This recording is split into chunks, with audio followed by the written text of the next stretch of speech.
हर हर महादेव। ओम नमः शिवाय।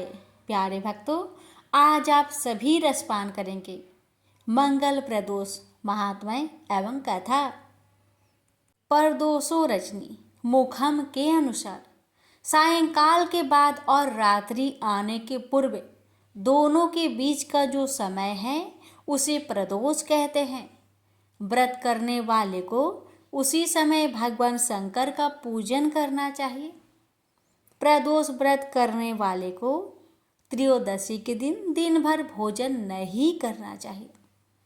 शाम के समय जब सूर्य अस्त में 3 घड़ी का समय शेष रह जाए तब स्नान आदि कर्मों से निवृत्त होकर श्वेत वस्त्र धारण करके तत्पश्चात संध्या बंदन करने के बाद शिवजी का पूजन प्रारंभ करें।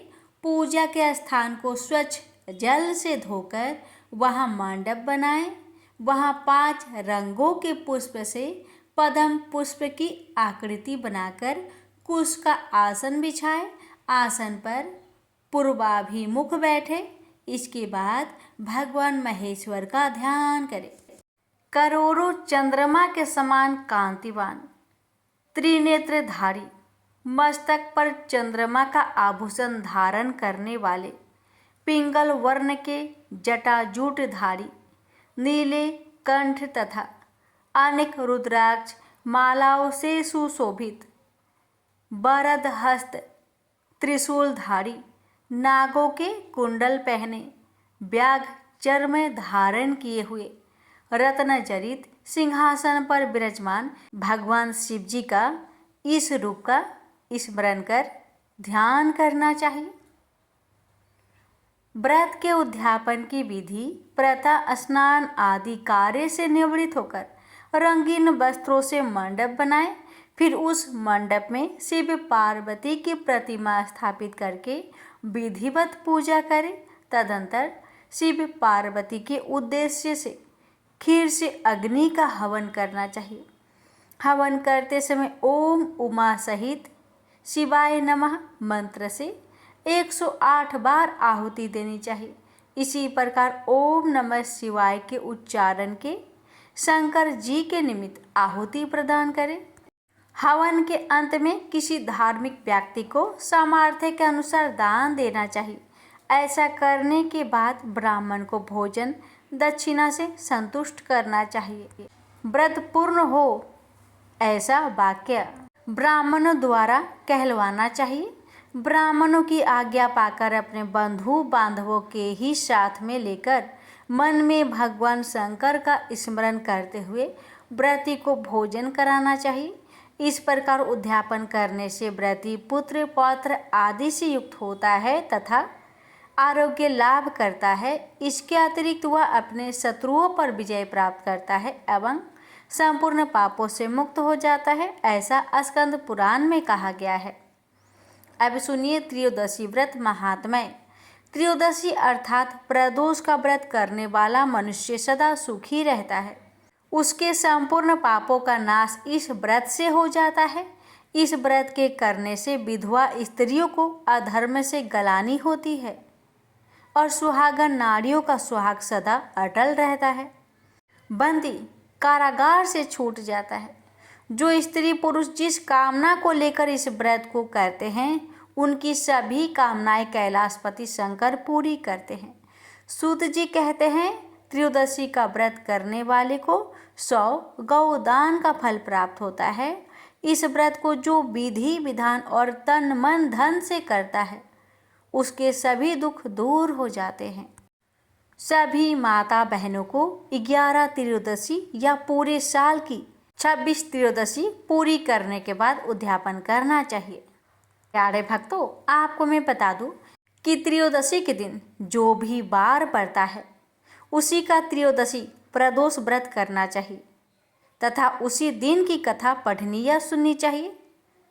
प्यारे भक्तों, तो आज है फाल्गुन मास की शुक्ला पक्ष की त्रयोदशी तिथि और दिन है मंगलवार।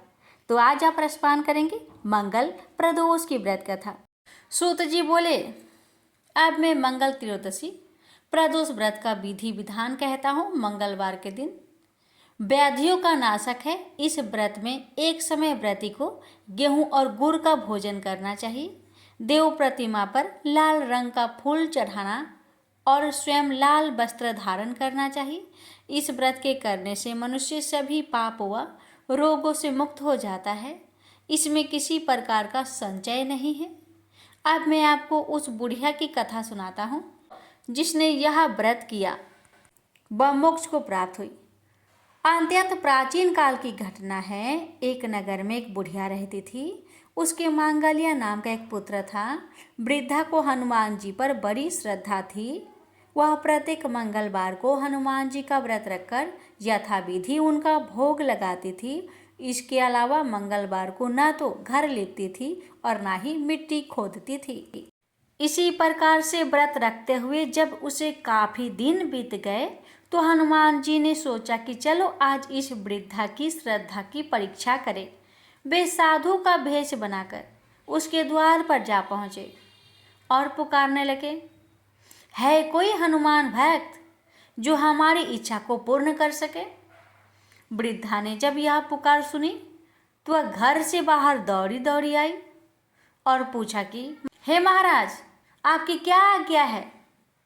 तो साधु भेषधारी हनुमान जी बोले कि मैं बहुत भूखा हूँ, भोजन करूँगा, तू थोड़ी सी जमीन लिप दे।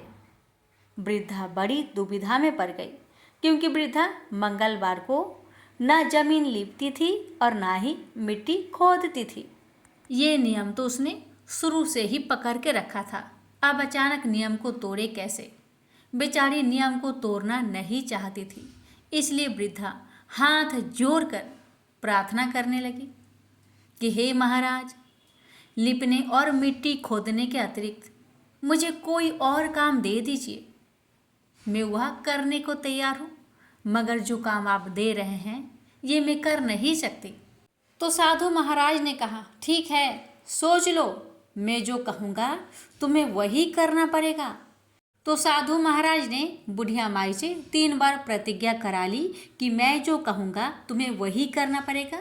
इस बात का भगवान ने 3 बार प्रतिज्ञा करा ली और उसके बाद साधु महाराज कहने लगे कि हे बुढ़िया, तू अपने बेटे को बुला, मैं उसे औधार लेटाकर उसकी पीठ पर आग जलाऊंगा और जलाकर अपने लिए भोजन बनाऊंगा। साधु महाराज की ये बात सुनकर बूढ़ी माई की पैरों तले जमीन खिसक गई।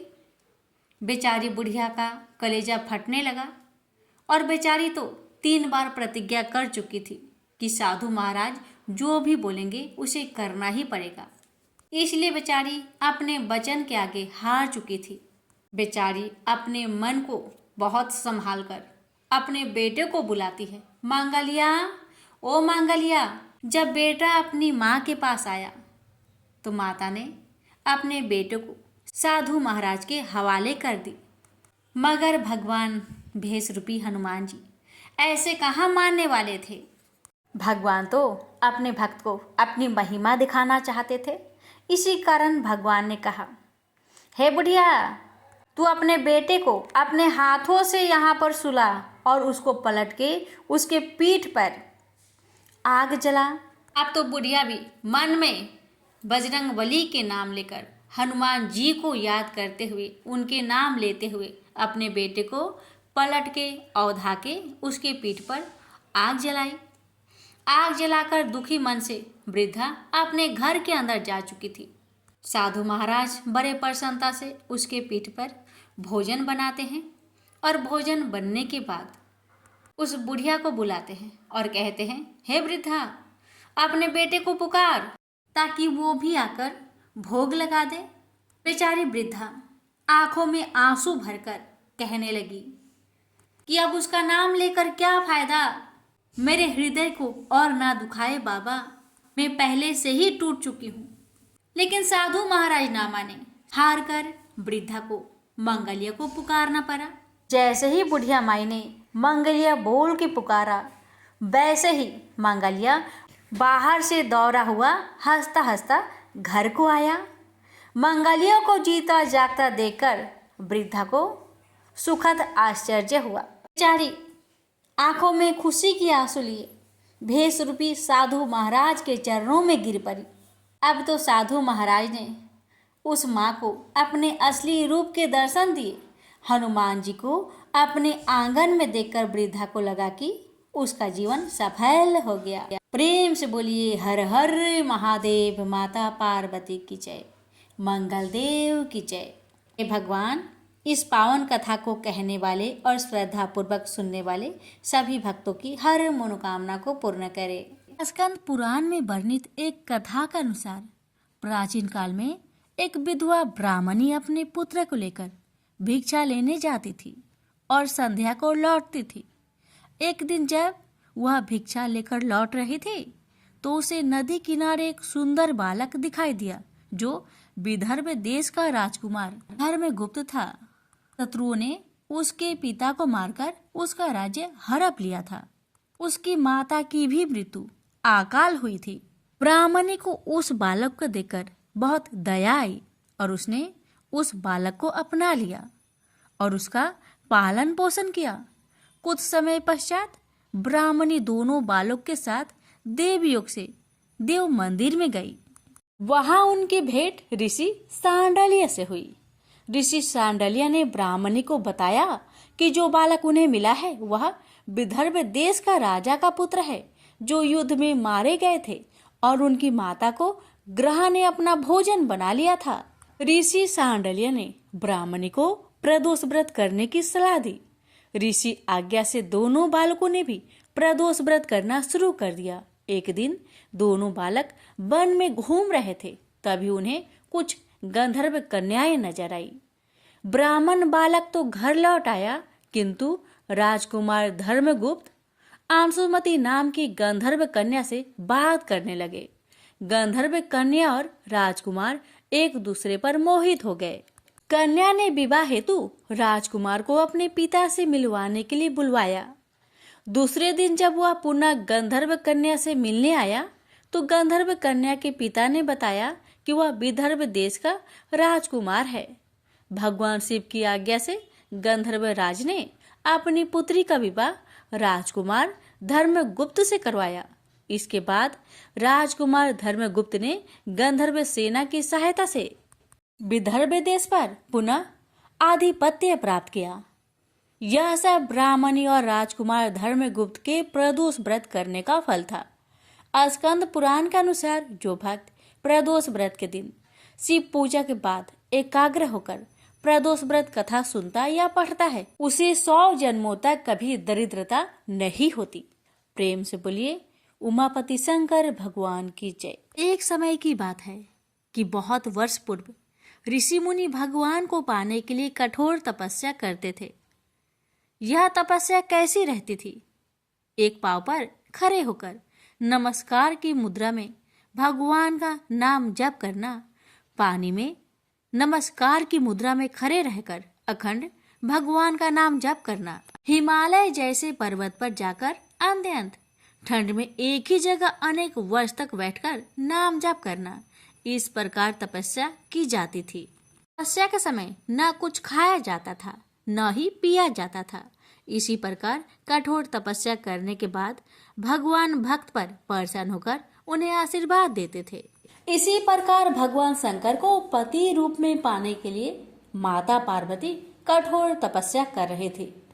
तपस्या के समय वह भगवान के चिंतन में ध्यान मग्न बैठी थी। उनकी तपस्या पूर्ण होने ही वाली थी कि उसी समय उन्हें एक बालक के डूबने की चीख सुनाई दी। माता तुरंत उठकर वहां पहुंची। उन्होंने देखा एक मगरमच्छ बालक को पानी के अंदर खींच रहा है। वह बालक अपने प्राण बचाने के लिए बहुत प्रयास कर रहा था तथा मगरमच्छ उसे खाने का प्रयास कर रहा था। अंततः करुणामयी माता पार्वती को बालक पर दया आई। माता ने मगरमच्छ से निवेदन करते हुए कहा, बालक को छोड़ दो, इसे आहार न बनाओ। उस पर मगरमच्छ बोला, माता यह मेरा आहार है। मुझे हर छठे दिन भूख मिटाने के लिए जो पहले मिलता है वह मेरा आहार होता है। मेरा आहार ब्रह्मा ने निश्चित किया है। माता पार्वती ने फिर कहा, आप इसे छोड़ दो, मैं इसके बदले अपनी तपस्या का फल आपको दूंगी। पार्वती माता ने बालक के प्राणों की रक्षा के लिए अपनी कठोर तपस्या का फल दांव पर लगाया। मगरमच्छ ने भी उसे स्वीकार किया। पार्वती माता ने उसी समय संकल्प किया और अपनी पूरी तपस्या का फल उस मगरमच्छ को दे दिया। मगरमच्छ को माता के तपस्या का फल प्राप्त होने के कारण वह सूर्य के जैसे चमक उठा। उसकी बुद्धि में शुद्ध हो गई। उसने कहा, माता, आप अपना पुण्य वापस ले लीजिए, मैं इस बालक को छोड़ दूंगा। माता ने तो वचन दिया था, इसलिए उन्होंने तपस्या का फल वापस लेने से मना कर दिया और वह बालक को गोद में लेकर ममता से दुलारने लगी। बाद में माता ने उस बालक को उसके घर सुरक्षित लौटा दिया और वे अपने स्थान पर वापस आ गई। भगवान शिव जी को प्राप्त करने हेतु उन्होंने पुनः तप करना आरंभ कर दिया। उसी समय भगवान शिव जी माता पार्वती के सामने प्रकट हो गए। भगवान शिव जी उन्हें बोले, पार्वती, अब तुम्हें तप करने की आवश्यकता नहीं है। हर प्राणी में मेरा ही वास है। तुमने उस मगरमच्छ को अपने तप का जो फल दिया है वह मुझे ही प्राप्त हुआ है, इसलिए तुम्हारे तप का फल अनंत गुना हो गया है। तुमने करुणा और ममता से द्रवित होकर बालक की रक्षा की, इसलिए मैं तुम पर प्रसन्न हूँ और तुम्हें अपनी पत्नी के रूप में स्वीकार करता हूँ। प्रेम से बोलिए उमापति शंकर भगवान की जय। एक समय की बात है, एक क्षेत्र में पुत्र की प्राप्ति हेतु भगवान शिव से आज्ञा लेकर पार्वती ने 1 वर्ष तक चलने वाले पुण्य व्रत का समापन किया। व्रत की समाप्ति पर पुरोहित सनत कुमार ने देवी पार्वती से कहा, सुब्रते, मुझे दक्षिणा चाहिए। पार्वती ने मुंह मांगी दक्षिणा देने का वचन दिया। फिर क्या था, पुरोहित बने सनत कुमार ने अस्वाभाविक दक्षिणा की याचना की। देवी, इस व्रत में दक्षिणा स्वरूप मुझे अपने पति को दीजिए। यह सुनते ही देवी पार्वती पर जैसे वज्रपात हुआ। वो व्याकुल होकर विलाप करती हुई मूर्छित हो गई। पार्वती को मूर्छित देखकर ब्रह्मा, विष्णु और मुनियों को हंसी आ गई। उन्होंने पार्वती को समझाने के लिए भगवान शिव को भेजा। पार्वती की मूर्छा टूटने पर शिव ने उन्हें समझाया, हे देवी, देव कार्य, पितृ कार्य या नित्य नैमित्तिक जो भी कार्य दक्षिणा से रहित होता है निष्फल हो जाता है। उस कर्म से दाता कालसूत्र नामक नगर में गिरता है। इसके बाद वह दीन होकर शत्रुओं से पीड़ित होता है। ब्राह्मण को संकल्प की हुई दक्षिणा उस समय न देने से वह बढ़कर कई गुना हो जाती है। भगवान विष्णु और ब्रह्मा ने पार्वती से धर्म रक्षा के लिए अनुरोध किया। धर्म ने भी समझाया, देवताओं ने भी कहा, मुनियों ने भी दक्षिणा देने की प्रेरणा दी।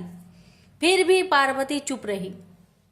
तब सनत कुमार ने कहा, हे शिवे, या तो आप मुझे दक्षिणा में अपने पति को प्रदान कीजिए या अपने दीर्घकालीन कठोर तप का फल भी त्याग दीजिए। इस महान कर्म की दक्षिणा न मिलने पर मैं इस दुर्लभ कठोर व्रत का फल ही नहीं, आपके समस्त कर्मों का फल भी प्राप्त कर लूंगा। उद्गन होकर पार्वती ने कहा, पति से वंचित हो जाने वाले कर्म से क्या लाभ? दक्षिणा देने तथा धर्म और पुत्र की प्राप्ति से मेरा क्या हित होगा? पृथ्वी देवी की उपेक्षा कर वृक्ष की पूजा करने से क्या प्राप्त हो सकेगा? साध्वी स्त्रियों के लिए पति 100 पुत्र के समान होता है। ऐसी स्थिति में यदि व्रत में अपने पति को ही दक्षिणा दे दी जाए तो पुत्र से क्या लाभ? यह सत्य है कि पुत्र पति का ही अंश होता है, लेकिन उसका एकमात्र मूल तो पति ही होता है। मूल धन के नष्ट होने पर समस्त व्यापार ही विनष्ट हो जाता है। उसी समय आकाश में देवताओं और ऋषियों ने एक रत्न निर्मित रथ देखा जो पार्षदों से घिरा हुआ था। उस रथ से श्री नारायण उतरकर देवताओं के सम्मुख उपस्थित हुए। उन श्री नारायण को ब्रह्मा, विष्णु और शिव ने रत्न सिंहासन पर बैठाकर उन्हें प्रणाम किया और हाथ जोड़कर गदगद कंठ से स्तुति की। वहां का सारा वृत्तांत जानकर श्री नारायण ने कहा, शिव प्रिया पार्वती का यह व्रत लोक शिक्षा के लिए है। अपने लिए नहीं, क्योंकि ये तो स्वयं समस्त व्रतों एवं तपस्याओं का फल प्रदान करने वाली है। इनकी माया से ही चराचर जगत मोहित है।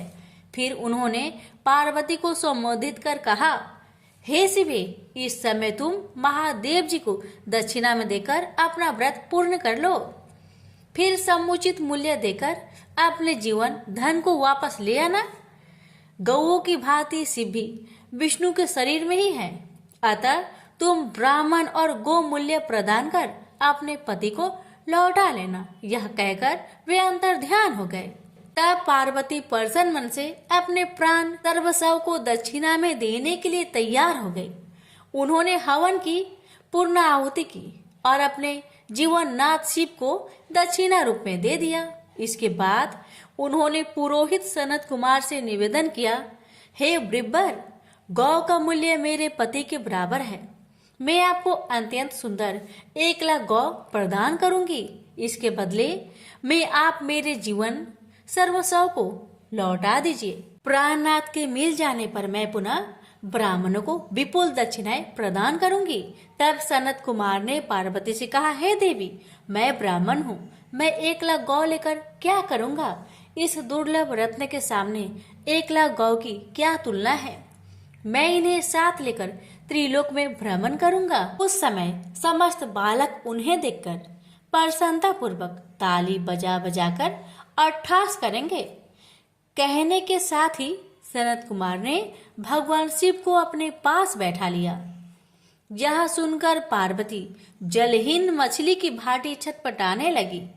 उन्होंने मन ही मन सोचा, कैसा दुर्भाग्य है मेरा कि मुझे ना तो अभिष्ट देव का दर्शन ही हुआ और ना ही व्रत का फल प्राप्त हो सका। आधीर होकर वे अपने प्राण त्यागने के लिए प्रस्तुत हो गई। अकस्मात उसी समय आकाश में तेज समूह प्रकट हुआ। उस तेज समूह को देखकर पार्वती ने उससे अपने ऊपर दया करने को कहा और उस महान तेजो राशि के मध्य विश्व मोहन श्री कृष्ण स्वरूप का दर्शन किया। ऐसे भुवन मोहन अनूप रूप को देखकर भगवती पार्वती उसी के सदृश पुत्र की कामना करने लगी और उसी क्षण उन्हें वह वर भी प्राप्त हो गया। तदंतर वह तेज वही तिरोहत हो गया। तब देवताओं ने ब्रह्मा पुत्र सनत कुमार को समझाया। सनत कुमार ने दिगंबर शिव को उनकी प्राणेश्वरी पार्वती को लौटा दिया। तो प्रेम से बोलिए उमापति शंकर भगवान की जय। बहुत समय पहले की बात है। किसी गांव के बाहर एक छोटा सा शिव मंदिर था, जिसमें एक वृद्ध पुजारी रहते थे। एक दिन एक गरीब माँ अपने नन्हे से बालक को मंदिर के द्वार पर छोड़कर चली गई। बहुत खोजने पर भी पुजारी जी को बालक के परिवार का कुछ भी पता न चल पाया। गांव का भी कोई व्यक्ति उस बालक का लालन पालन करने को तैयार न हुआ, तो पुजारी जी ने भगवान शिव की इच्छा समझकर उसे अपने पास रख लिया और उसका नाम भोला रख दिया।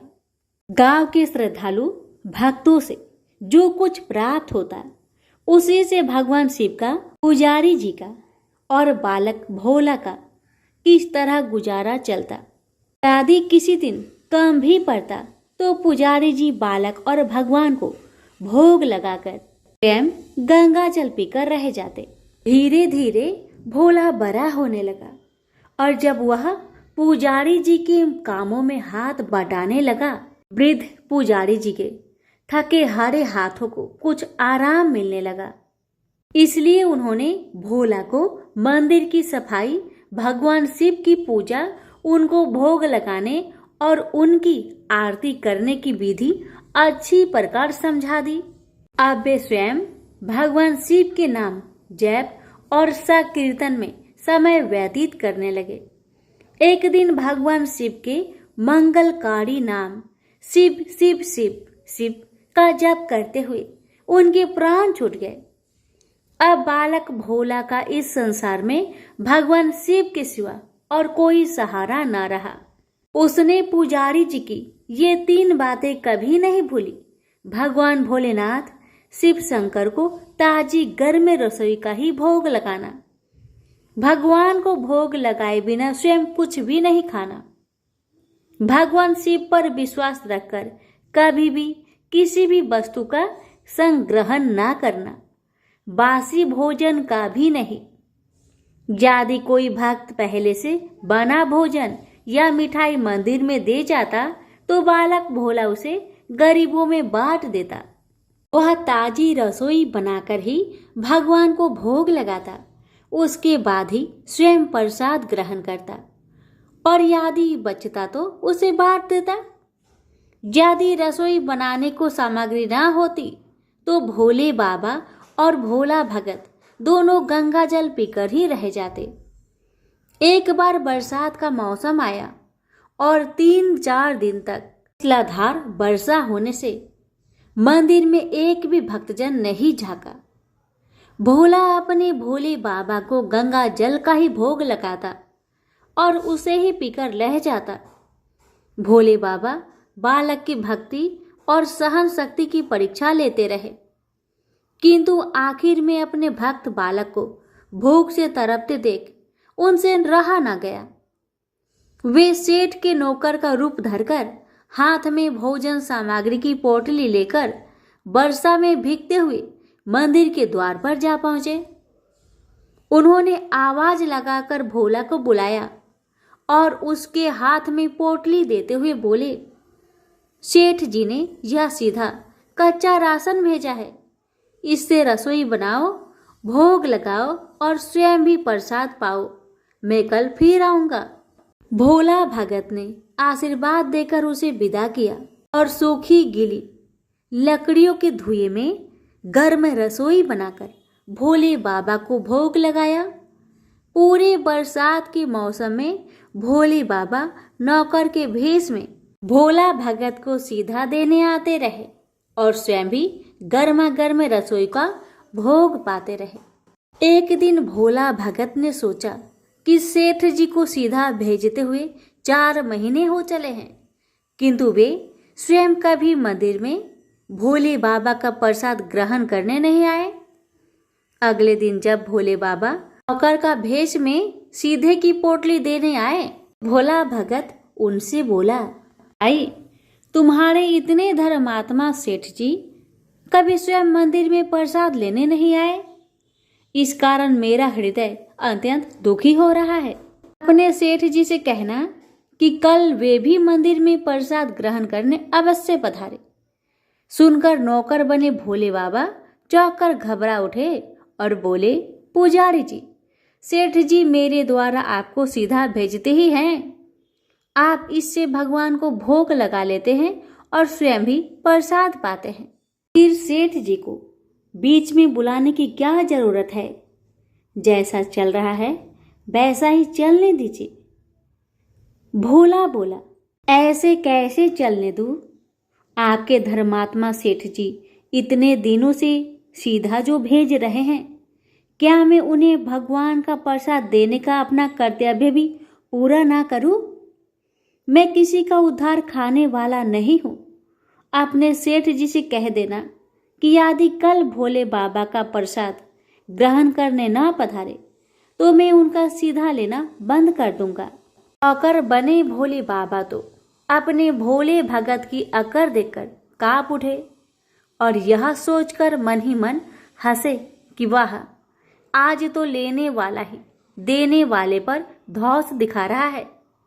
लेकिन सरल हृदय भक्त के मनोभाव पर रीझ कर वे बोले, ठीक है पुजारी जी, कल सेठ जी मंदिर में प्रसाद ग्रहण करने जरूर पधारेंगे।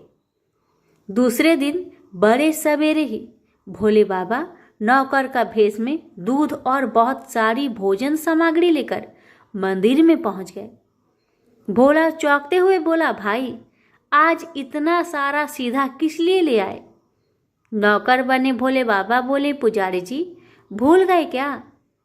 आज आपने सेठ जी को प्रसाद के लिए बुलवाया है, इसलिए आप छप कर रसोई बनाए और भोले बाबा को भोग लगाइए।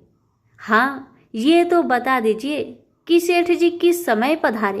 भोला ने प्रसन्न होकर उन्हें सेठ जी के आने का समय बता दिया। अब भोला भगत की इच्छा पूर्ण करने के लिए भोले बाबा कैलाश पर सेठ का रूप धारण करने लगे। इधर अपने स्वामी को एक प्यारे भक्त के यहाँ जिमने जाने का समाचार सुनकर ममतामयी अन्नपूर्णा मां पार्वती भी भला कैसे पीछे रहती। वे भी पति की आज्ञा लेकर सेठानी का रूप धारण करने में जुट गई। भोले बाबा ने अपने गले से मुंडों की माला उतार दी, शरीर पर लगी भस्म, कमर पर पहना हुआ बाघंबर और बाहों और कानों में पहने सर्पों के हार भी उतार कर रख दिए। उन्होंने एक मखमल का सुंदर कुर्ता धारण कर लिया, अपनी जटाएं सीधी कर गंगा और चंद्रमा को उनमें छिपा लिया और ऊपर से एक सुंदर रंग बिरंगी पगड़ी पहन ली। देव नंगे पैर विचरण करने वाले शिव जी ने आज अपने दोनों पैरों में रेशमी जूतियां धारण कर ली। हाथ का त्रिशूल और डमरू भोले बाबा ने नंदी के हाथ में थमा दिया और अपने हाथ में एक सुंदर छड़ी लेकर पार्वती जी के तैयार होने की प्रतीक्षा करते हुए कैलाश पर चहलकदमी करने लगे। इधर पार्वती जी घंटों से मेकअप करने में जुटी हुई थी। उन्होंने आज अपने पति देव के नगर में बनी सुंदर बनारसी साड़ी निकालकर पहनी, जिसका रंग सेठ से बने शिव जी के कुर्ते से मैच कर रहा था। उन्होंने सोने चांदी हीरे के जगमगाते हुए आभूषण धारण कर लिए, पैरों में सुंदर सैंडल पहन ली, बगल में सुंदर सा पर्स दबा लिया और भोले बाबा के बार बार आवाज लगाने के बाद श्रृंगार कक्ष से बाहर निकल कर आई। जब पार्वती जी और शिव जी ने एक दूसरे को सेठ सेठानी के भेष में देखा तो वे चकित होकर एक दूसरे को निहारते ही रह गए। दोनों एक दूसरे को देख देख कर निहाल हुए जा रहे थे। इससे पहले उन्होंने कभी एक दूसरे का ऐसा सुंदर रूप देखा ही नहीं था। जब भगवान गौरी शंकर सेठानी सेठ का रूप धरकर कैलाश से अपने भक्त के यहाँ दावत उड़ाने चले तो गणेश, कार्तिकेय, नंदी, ऋषि मुनि, देवता, देवांगनाएं भी उन्हें देखकर ठागे से रह गए। सेठ बने शिव जी अपने हाथ में ली हुई छड़ी को आधा से घुमाते हुए पृथ्वी पर टेकते हुए चल रहे थे और उनके पीछे पीछे बगल में पर्स दबाए अपनी सैंडल से टक टक और पायलों से छन छन की मधुर ध्वनि करती हुई मां पार्वती सेठानी बनी हुई चल रही थी। इधर भोला भगत आज सुबह से ही सेठ जी के स्वागत में भांति भांति के पकवान बनाने में जुटा हुआ था। अपने भोले बाबा का भोग तो वह चलते फिरते बना लेता था, किंतु आज उसे कई महीने से भगवान को भोग लगाने के लिए सीधा भेजने वाले सेठ जी को भगवत प्रसाद देना था। अतः आज उसने अपनी साड़ी पाक कला झोंक डाली थी। उसने सेठ जी द्वारा भेजे हुए चावल धोकर खीर बनाई, उसे धीमी आंच पर पकाकर गाढ़ा किया और उसमें सेठ जी के द्वारा भेजे हुए पिस्ते, बादाम, केसर, चिलगोजे, किशमिश डाले। मिर्च और अदरक को कूटकर उसे बजरा, बेसन और गेहूं के आटे में भरकर मोटे मोटे मिस्से टिक्कर बनाए। रसोई बनाकर भोला भगत पुनः स्नान करने चला गया ताकि स्वच्छ वस्त्र पहनकर भोले बाबा को भोग लगा सके और सेठ जी को उनका प्रसाद पवा सके। जब भोला भगत स्नान करके लौटा तो देखा सेठ जी प्रसाद ग्रहण करने के लिए स्वयं तो आए ही हैं, संग में अपनी सेठानी जी को भी ले आए हैं। भोला ने झट दोनों से राम राम की, उन्हें आसन देकर बैठाया और बोला, मैं अभी भगवान को भोग लगाकर आता हूँ, फिर आपको प्रसाद परोसूंगा। भावना के भूखे भोले बाबा से भूख सहन नहीं हो पा रही थी, इसलिए वे बोले, पुजारी जी भगवान को जल्दी से भोग लगाइए, मुझसे भूख सहन नहीं होती। भोला भगत बोला, सेठ जी भूख तो मुझे भी बड़ी जोर से लग रही है, किंतु मैं अपनी भूख के कारण भगवान को भोग लगाना नहीं भूलता। यदि दुनिया के सारे लोग इसी तरह अपनी भूख के लिए भगवान को भोग लगाना भूल जाए तो भगवान तो भूखे मर जाएंगे। सेठ जी बने भोले बाबा एक पत्तल उठाते हुए बोले, पुजारी जी आप भोग लगाइए, इधर मैं पत्तल परोस लेता हूँ, मुझसे भूख सहन नहीं हो पा रही है।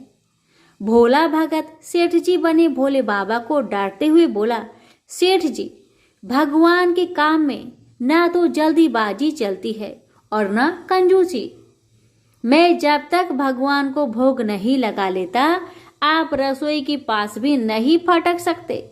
चुपचाप इधर बैठ जाइए और ओम नमः शिवाय जपते रहिए। मैं अभी आता हूँ और आपको पेट भर भोजन कराता हूँ।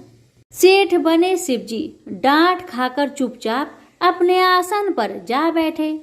सेठानी पार्वती उनकी यह दशा देख बड़ी मुश्किल से अपनी हंसी रोक पाई, लेकिन जैसे ही भोला भगत पत्तल में सामग्री लेकर भगवान को भोग लगाने मंदिर में गया, शिवजी पार्वती जी को मौन रहने का संकेत करते हुए चुपके चुपके पैर रखते हुए रसोई में पहुंच गए और उन्होंने एक एक व्यंजन उठाकर चखना शुरू कर दिया।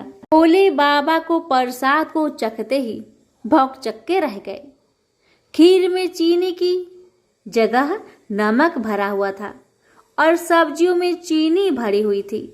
जैसे ही भोले बाबा ने रोटी का एक ग्रास तोड़कर मुंह में दिया तो सी सी करने लगे, क्योंकि रोटी में मिर्च ही मिर्च भरी थी।